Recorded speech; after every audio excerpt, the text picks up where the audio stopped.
Hi everybody, it's RPG Grandma, and today I wanted to talk about analyzing characters in literature, and you can probably apply some of this to theater, movies, TV shows as well, radio shows, comic books, etc. All right, I'm going to pick on Edgar Rice Burroughs, John Carter, from his Mars books, like Princess of Mars, Warlord of Mars, those books, okay, as he's tripping around Barsoom. So you're like, well, some of you may have read these books, and I'm going to tell you, I love them. All right.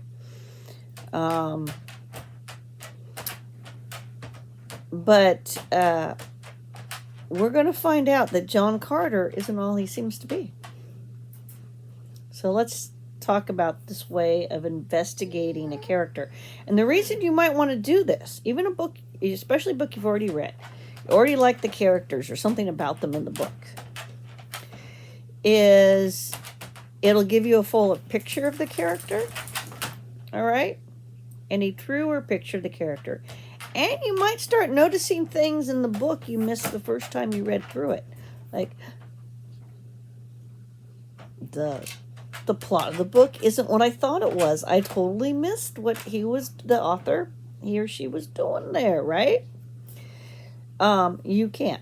So, let's talk about Princess of Mars. That's the first book that John Carter's in, and what we can learn about him from the book.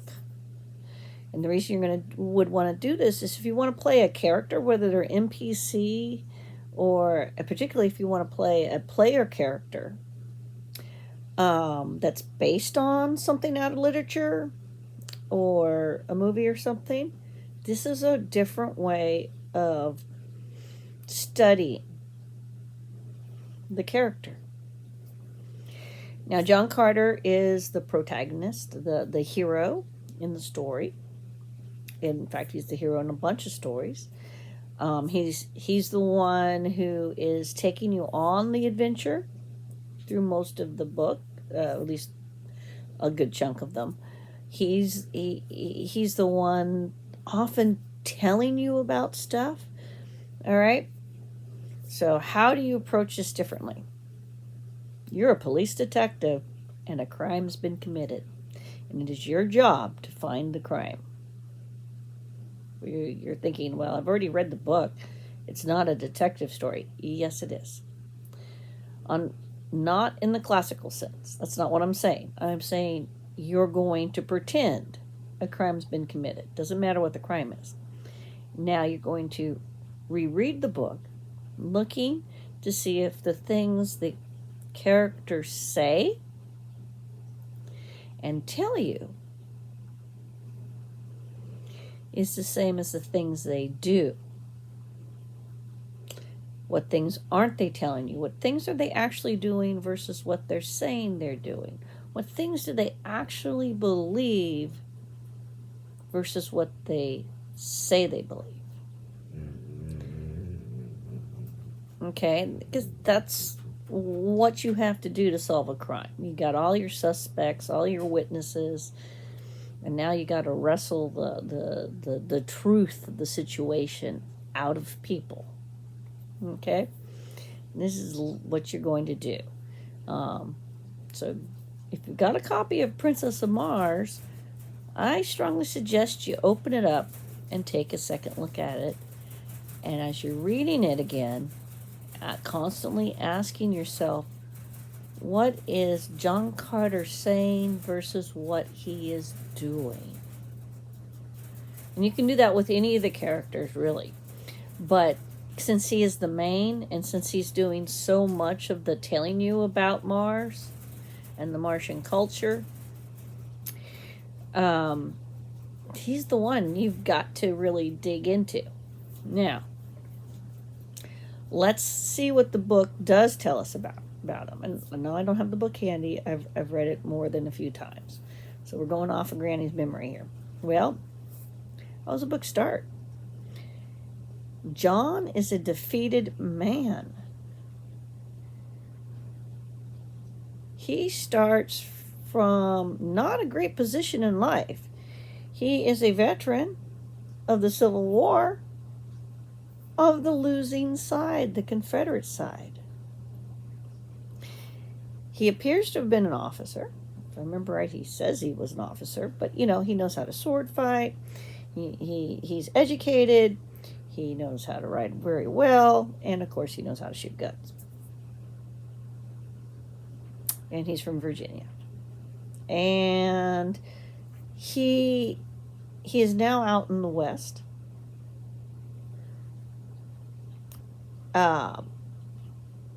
And he's now seeking gold, seeking to be a miner, seeking to make money. So it doesn't really sound like he could just go get a job somewhere. And it doesn't really sound like things are probably great back at home post the war of the Northern aggression, as he would have seen it, right? And he's gone out west with his buddy. And then it goes from probably not great to really bad because, the Native Americans, the Indians, they kill his buddy. He tries to help his buddy, but he can't. So we know that there's a couple things here, though. We know he's brave. I mean, we know he wants to help his friends, but he can't. And he has to run away. He's outnumbered. It's a bad situation. There's just no way. So, he runs away. He ends up going someplace where he realizes he's even in a worse situation. Yes, the natives went away, but they went away because they were scared. All right. So the book starts really with he's not in a good place. All right. And then he ends up on Barsoom, on Mars. He's alive, but he doesn't know where he is, and he is in his birthday suit. He is naked as a jaybird. And then begins his adventures on Mars, okay? So he starts learning that he can do things on Mars that he could have never done on Earth. So he goes from a place of then, not going to die per se, but unknown. He's in a place of unknown, and that's a different kind of fear. So he had fear of being killed. And we've really gone through several fears, actually, when you think about it. The lack of security, defeat, really down in he was in a bad place, right? And fear of death, then fear of unknown, but then that turns into discovery of new abilities that make him a heroic character, give him the potential to be a heroic character, because suddenly he's literally becoming Superman. He can jump over buildings in a single bound. But then we got to think about, who is John? Why did he fight in the Civil War? Was it because of the attitude, which was very different in that time period, where you were more a citizen of your state than you were a citizen of the United States? Or did he fight because, he believed in state rights were more important than federal rights, which is kind of how the whole thing started? Or did he fight because, his lifestyle was one that revolved around keeping people enslaved on a plantation somewhere? Was it a combination of things?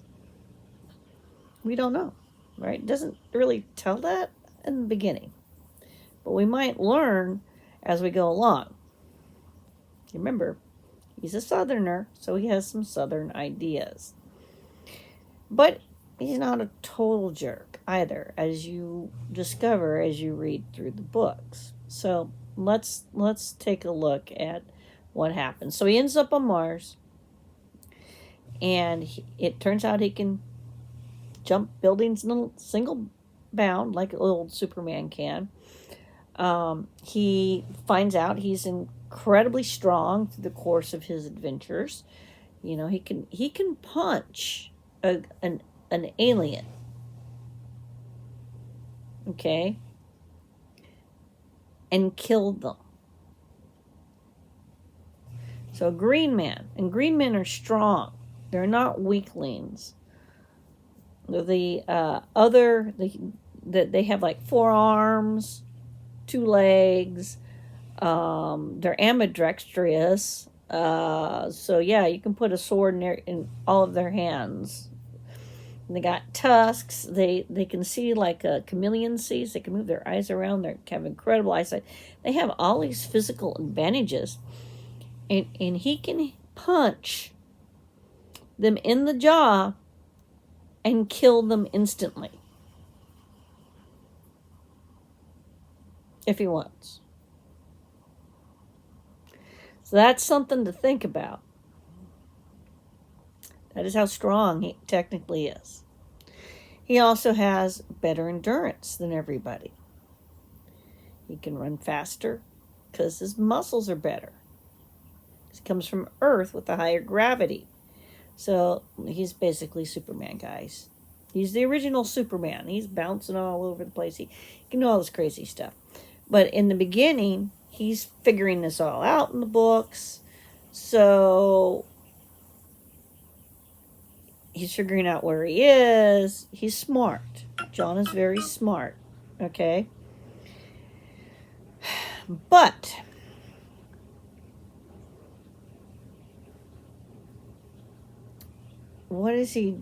how is he overall? As you read through the books, yes, he's going to do heroic things. He's going to save the beautiful Red Princess. The Red Princess, basically, the Red Martians, as a racial group of humans, you think Native Americans, okay? I mean, the Edgar Rice Burroughs played on that. Now, John, because he's white, they all think he's from an older elder race, that they all like, ooh, they had this great technology, this civilization that came before us, all this stuff. So, he's not going to not let people, he's not going to not use that privilege to his advantage, in a certain degree, right? He's trying to survive in an alien environment. On the other hand, you look over at the green men, who they're the tribal society. So the red men have the cities, the humans, and the non-humans have the tribal nomadic society. Now, while John is with the tribal society, we learn a lot, not just about that other society, but and the logic of why they are the way they are. And they seem cruel and brutish and all this stuff, but their culture is based on survival of the strongest. So everything they do is around that concept of logic. We find out that John is not intentionally cruel to animals. That's a good thing. He tries to treat animals nicely, so he gets along with animals great. We learned that they can't quite. They can't read him the way they can read other people, and he can't read them. So he has to actually learn spoken language the hard way. And in fact, it's the first time the green men discover somebody who speaks a different language. Everybody on the planet speaks the same language because it's kind of really low-level psychic connection they all got, sort of, kind of, but not. It's common language. This is how they explain it in the book. So because John comes from Earth, there's a disconnect there. So we learned some good things about him. And, But as you go through the novels, you start learning other things about John that aren't so good.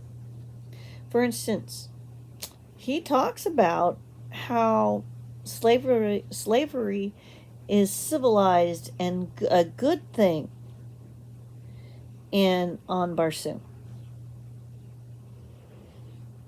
Okay, that's very southern thinking, you know. Nobody abuses their slaves. Yet, as you go through the books, reality versus ideology are shown in stark contrast. And if you read Edgar Rice Burroughs, this is why you have to read him carefully. Things are not what they seem. Just because there's slavery in the book does not mean the book. Even because you have characters going, oh yes, it's wonderful, slavery. It's just so wonderful for the slaves.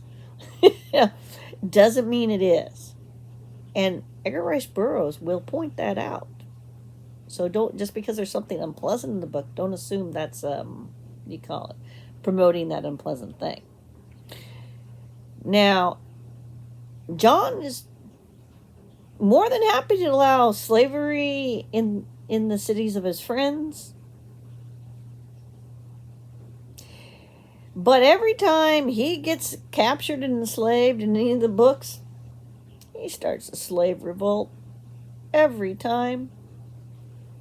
Because suddenly slavery's bad. So John is a hypocrite. He has one set of rules for him, but he doesn't necessarily extend those to other people. Unless it's, convenient for him. This is one of his character flaws.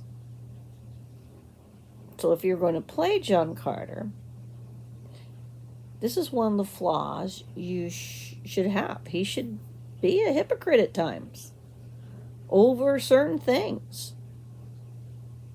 Well, if slavery's done properly, it's okay.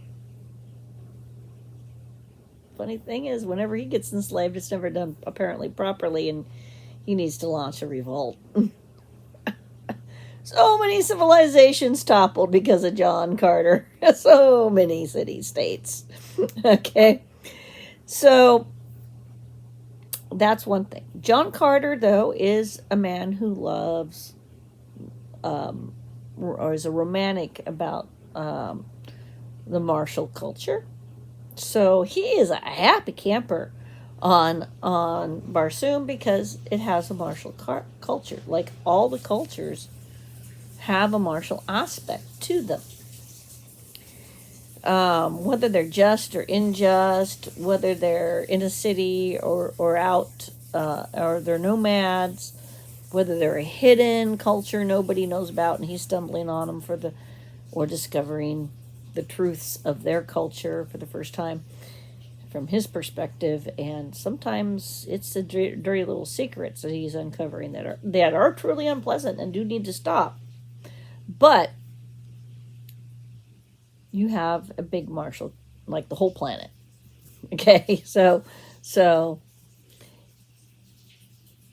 this is he's a happy camper, but he's also a liar. He's not just hypocritical.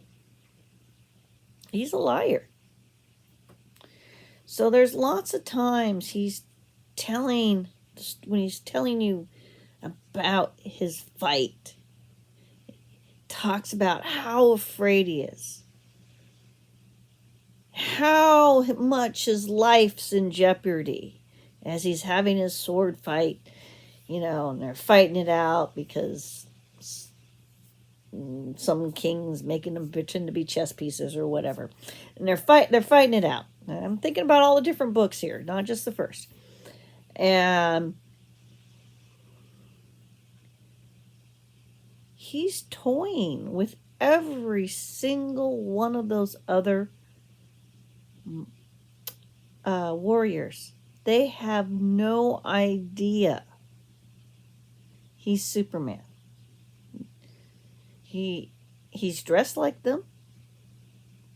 He's got a weapon like them, and he's fighting with them, and he's pretending to be in danger. He's telling you he's in danger, but he's pretending. Remember, he's stronger. He's faster. He doesn't fatigue the same.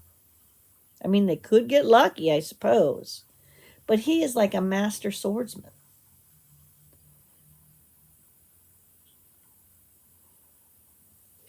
And you could argue, well, they were all raised in a martial culture. Wouldn't they be better swordsmen? Well, they don't seem to be better than him for whatever reason. And we can argue, since he seems to live a long time, if he really is even from Earth. He is playing with them. When they feel confident that they are coming in to finally finish him off, all of a sudden he has this burst of incredible strength, energy, speed, etc., and he kills them. And he does it with a sly smile, a very proud smile on his face every time. He enjoys that. But the truth is, he's like way up here, and they're way down here. So they're like level 1, and he's like level 100 compared to them, if you were going to use like a level system in modern D&D. I mean, he's way up there, man. Where would you put Superman compared to a first level D&D human? Where would you put that? We know where they put it in old D&D, but where would you put that in modern D&D? Just think about that. That's the level he's at. These other humans from Mars, just like the green men, have no chance. Now, he enjoys skewering the other humans.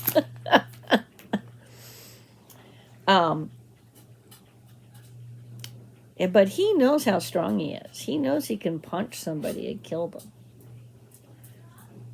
That is how strong he is. So when he says he was in danger, he might feel he's in danger from a monster. Okay? A monster. Something that could really, like giant one-eyed cyclop plant, blood-sucking carnivorous plant people or something. Sure. Or a giant lion thing. There are times he probably did feel threatened, and he was probably fighting, but it seems to be those times were when he was actually dealing with the beasts of the planet, who were usually considerably stronger. There was times that he was in jeopardy. This seems to be against the forces of nature. Things that he, as a human being, probably would not be able to defeat easily. And these would be the beasts of Mars, environmental issues. Can you breathe? Can you get out of a trap? Can you, even with his abilities, there are situations that are bad, for anybody.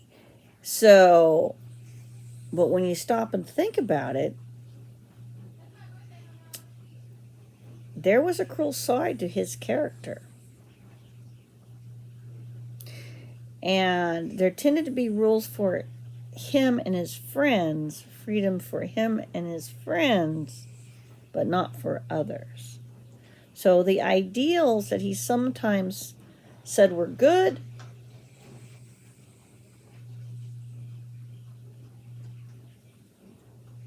weren't. And some of the ideals that he said were good, which are good, he didn't necessarily support. So that's an example of when you go through and read what the character says versus what the character does. And then what does that tell you actually about their personalities? All right. Now, we're still going to pick on poor little John here. So remember how he starts in the first book. He starts out in this really, it's just suck upon suck upon suck. Well, these are called downbeats in literature. Go read Hamlet's hit points. It'll help you understand that. It's a one of the methods they teach you how to write screenplays and stuff like that, and stories. So he starts on this kind of like decreasing. Okay, he's a ex-Confederate. Oh, sucky for you, you're right. And he starts kind of like down, down. Indians now, friends died. you know, he's getting attacked. He can't save his friend. That's all. Those are all bad, right? So the arrows are going down. And from, you guys know Freud, right? So if you look at it from a Freudian perspective, he's pretty emasculated at this point. And then he goes to Mars, and then he starts discovering all these things he can do. And he has some where you would call procedural, just, you're just finding stuff out, you're investigating, you're learning. So these are like neutral points. And he has some cross things where, I can do this thing, which is good, but, this other thing, one's going up, one's going down, is bad. I'm captive, but I know I can jump over tall buildings. So I'm just going to play along with being captive so I can learn, right? So he goes from the downbeat to the upbeat. So his character is interesting and becomes fun to follow because he goes from that omega spot, if you will, low man on the totem pole, as far as what his future is looking like, everything is going around him, to somebody who suddenly gets empowered through all these physical abilities he gains combined with his natural intelligence. He suddenly is, the maxed out character. Boom, he goes from a nobody to suddenly somebody who can do things in a very physical, very world-changing way. So from omega to alpha, if you will. All right? And from being impotent to being virally potent. Gets the girl. He if you, like I said, read Hamlet's hit points. Section on Dr. No will help you out a lot. But you'll see, well, if you read that book, and when you go and look at a book like Princess of Mars, where this character's going through all these things, you'll start seeing, downbeat, downbeat, upbeat, upbeat, downbeat, downbeat, upbeat. And this up and down adventure is what keeps you watching. Now, understanding an author like Edgar Rice Burroughs means you have to take some of your preconditioned reactions, put them aside.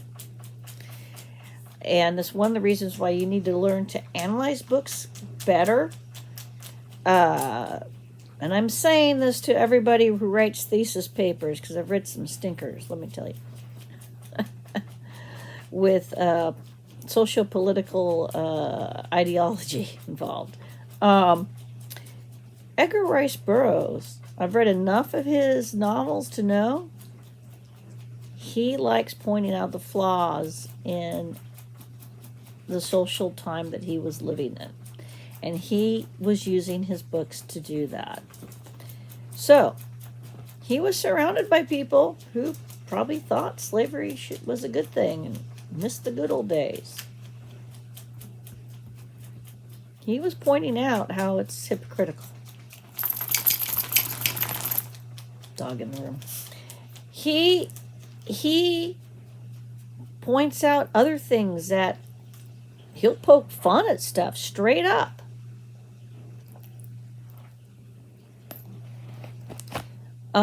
So if there was something that he thought he needed to point out as a flaw in the way we are as human beings, he would do it. But he did it subtly. It wasn't in your face. It wasn't like boom. No, because you got all this adventure and all this stuff happening. But there was actually the moral of the story. Besides rescuing the princess, stopping the pirates. Okay. And he took pop shots quite a few times at following a religion blindly. That's a human flaw. It gets us in all kinds of trouble. So he took pop shots at being so cold and logical that, the ends justify the means, and it's okay to be cruel and brutal if it gets you what you want. That. So he took pop shots at a lot of stuff, but you can only figure that out if you sit down and reread the books, looking for something other than just the adventure. Okay? But when you go back and you analyze a book carefully to develop a character that you want to base on a character that was in a book, take the I'm a police officer looking for a crime approach.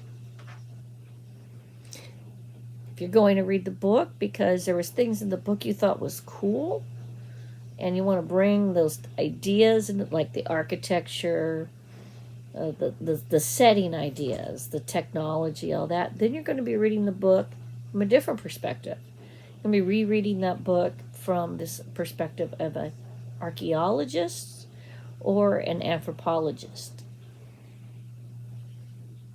Okay, so you got to put on a different hat.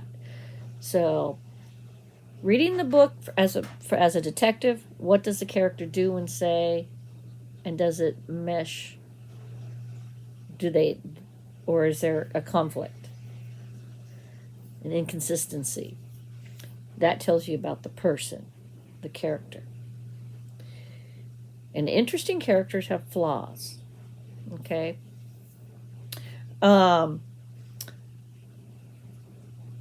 Culture.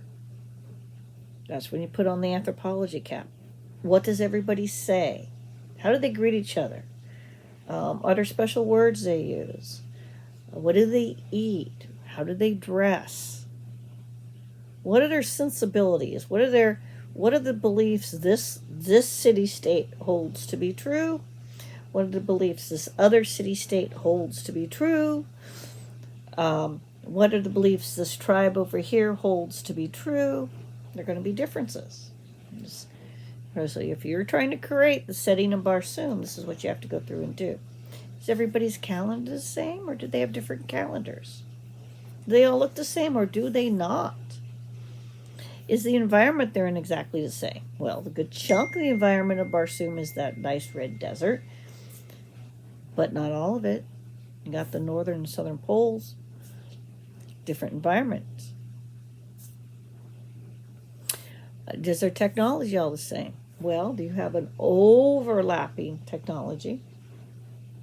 But then you have other technologies that are more isolated. How are all these places? Are they well connected, or are they all isolationists? They're all isolationists on Barsoom. I'm just going to tell you that. Why are they all isolationists? So you have to ask yourself these questions. You got to turn around, and then you start figuring out what cultural things are the same for everybody, what cultural things are different. All right? That's the anthropology side of it. The archaeology side of it is what do the ruins tell you about the cultures? Are those ruins significantly different from the modern cities in the books? The things their ancestors have built? How's the art different? Did the people dress differently in those books? I mean, not in those books, but dress differently in the ruins, in the pictures of the ruins, than the people running around. So you go through and you surgically remove this information. You look for it. You look for calendar differences. You look for What do they use? Hand soap? Is it a bar soap? Is it flakes? Is it a plant? Is it liquid soap? What do they use? How are their societies set up? What's most important in a green society versus a red society? And what do the human societies have in common that is different from the green society? And what does everybody have in common? So you kind of go through like that. You look at it biologically.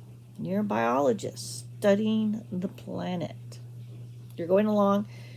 You're Charles Darwin now, okay? So you're going to go along, and any bit of information that the book gives you about flora and fauna, you start looking, and you start looking for similarities and differences. For instance, Edgar Rice Burroughs, when he did the Barsoom novels, actually sat down and had rules about what was you were going to see on animals in Barsoom, and you were never going to see on animals in Barsoom. He also appears to have rules about the architecture, so it's different than Earth's. So when you go through and you look at that stuff, you have to become an investigator, depending on how much information you're pulling out of a novel. So, spoiler, I ran some Barsoom games a long time ago. I don't know if I have my notes anymore. And I helped develop stuff for other people's games, like a calendar for a specific city. I went through and pulled the book and put it together for somebody else. My point being is this is how you do it. This is how you analyze stuff. And don't be afraid of borrowing things from writing and theater so you can better understand the book. Or psychology, like I said, Freudian stuff. You know? Have an idea about how the character fulfills certain types of stereotypes, genres. I mean, there's all these terms now. I mean, there's so many. What their super ego and their id is like, you know? It's okay to apply that stuff if it helps you wrap your head around the type of NPC or the type of PC you want to play. And analyzing a book for a setting that you're drawing heavily off of makes the setting better. Because that's what you're trying to put out there. So, like, if I was going to do, I don't know, Sherlock Holmes, I would go reread some Sherlock Holmes stories, and I'd watch a bunch of Sherlock Holmes TV shows, adapted for movies, adapted for TV shows, particularly older ones from the BBC, usually, and get a feel for the language. You know, get the visuals on the type of clothes they're wearing, stuff like that, so that when I'm either going to play the Victorian character as a PC or an NPC, I have a better idea about what that character's sensibilities will be like from that time period, that culture. And I would also, if I'm going to play a specific type of character, like a Watson, like a Sherlock Holmes, or maybe like one of the guys from the Scotland Yard, those type of characters, I would look at how they are in the books, you know. But that way I can better, as the game master, I can better describe. As a player, I can better describe. I will know to say things like, "Good sir, you are out of line," you know. I'll know to put it that way. "You are nothing but a ruffian," you know. Say things like that. You know, I'll know that this is the point where I need to blow the whistle, and I'll have my little pocket whistle, because I'm the constable. You know, you can then bring those things better to life. So I hope this helped. I'm still working my way through Hamlet's hit points, but read it. It doesn't analyze the story from the perspective of a detective. I learned that one actually off of a website for Edgar Rice Burroughs. And it didn't just look at Edgar Rice Burroughs' writings either. It looked at other authors who played around in the great big sandbox of the dying world of Mars with its canals. And like another book that I read, because of me poking around the internet looking for stuff on the dying world of Mars, it mentioned. And in that book, the main character, again, presents himself rather as a gentleman and heroic and manly and whatnot.